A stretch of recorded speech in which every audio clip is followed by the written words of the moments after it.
हुड्डा है बॉस। जी हाँ, हरियाणा में अब हुड्डा हुड्डा हो रही है। 2 दिन पहले किरण चौधरी और उनकी बेटी श्रुति चौधरी ने कांग्रेस से इस्तीफा दे दिया, जिसके बाद अगले दिन भारी समर्थकों की भीड़ के साथ उन्होंने भाजपा ज्वाइन कर ली। लेकिन क्या कांग्रेस छोड़ भाजपा जाने के बाद किरण और श्रुति को कोई बड़ा पद या दावेदारी या जिम्मेदारी मिल जाएगी? ऐसे अनुमान ही लगाए जा सकते हैं, क्योंकि कांग्रेस से बीजेपी में ज्वाइन करने वाले नेताओं की फहरिस्त काफ़ी लंबी है और आने वाला समय काफ़ी क्रूशियल है, काफ़ी इंपॉर्टेंट है, क्योंकि आने वाले अगले 3 महीनों में विधानसभा चुनाव होने वाले हैं। इसके अलावा बात कर लेते हैं हुड्डा की।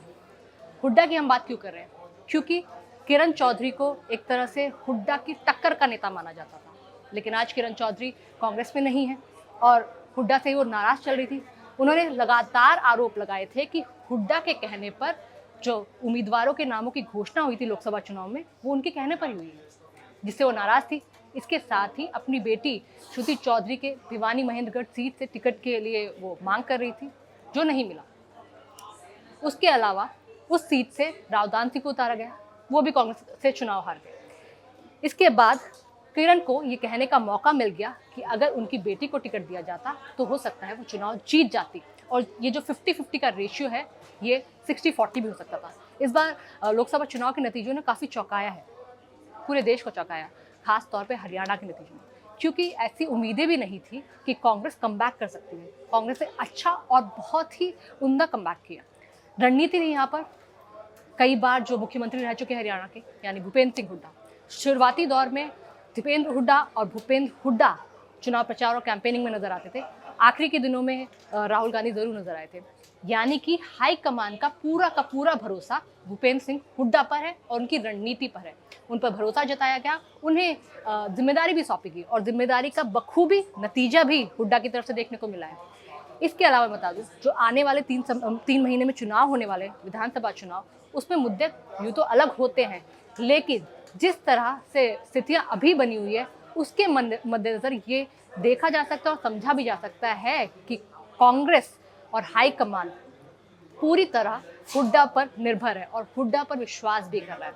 इसके अलावा जब ये आरोप प्रत्यारोप का दौर चल रहा था, जब लगातार किरण चौधरी श्रुति चौधरी को लेकर मुखर हो रही थी, हुड्डा और तमाम शीर्ष नेतृत्व पर आरोप लगा रही थी, उस दौरान उदय भान हुड्डा के समर्थन में आए। उन्होंने कहा जिसको पार्टी छोड़कर जाना है वो चाहे, जिसको रहना है वो। उन्होंने साफ तौर पर उनको एग्जिट डोर दिखा दिया था और शाम होते होते किरण चौधरी और श्रुति चौधरी का इस्तीफा आ गया। इसके बाद अगले दिन जाकर वो बीजेपी मुख्यालय में भारी समर्थकों के साथ भाजपा ज्वाइन करती हैं और शाम होते होते शैलजा, जो SRK गुट अलग थलग कांग्रेस में माना जाता था, यानी कि शैलजा, रणदीप सुरजेवाला और किरण, क्योंकि हमेशा से ही वो साथ देखे जाते हैं, उन्होंने ही गुटबाजी का आरोप भी लगाया था। शाम होते होते शैलजा बोलती, क्योंकि किरण के साथ काफ़ी गलत हुआ, तो जो उन्होंने फैसला लिया वो बिल्कुल सही। शैलजा ने जो कहा, बहरहाल ये अलग बात है, लेकिन शैलजा को लेकर भी और रणदीप सुरजेवाला को लेकर भी वो कितना हुड्डा की हेडमास्टरी को चैलेंज कर पाते हैं, ये भी देखने वाली बात होगी। लेकिन अगले ही दिन भूपेंद्र हुड्डा आज उदय भान के साथ प्रेस कॉन्फ्रेंस करते हैं, जिसपे उन्होंने साफ तौर पर जो आरोप उन पर लगाए जा रहे थे उनका खुले तौर पर हर एक सवाल का उन्होंने जवाब दिया। उन्होंने कहा कि जो लोकसभा चुनाव के लिए टिकटों का बंटवारा हुआ था उसमें उनकी कोई मर्जी नहीं थी, जो भी कुछ हुआ है वो हाईकमान की मर्जी से हुआ है। दूसरी ओर उन्होंने राज्यसभा में होने वाले उपचुनाव को लेकर भी एक जुगाड़ू फॉर्मूला दे दिया है।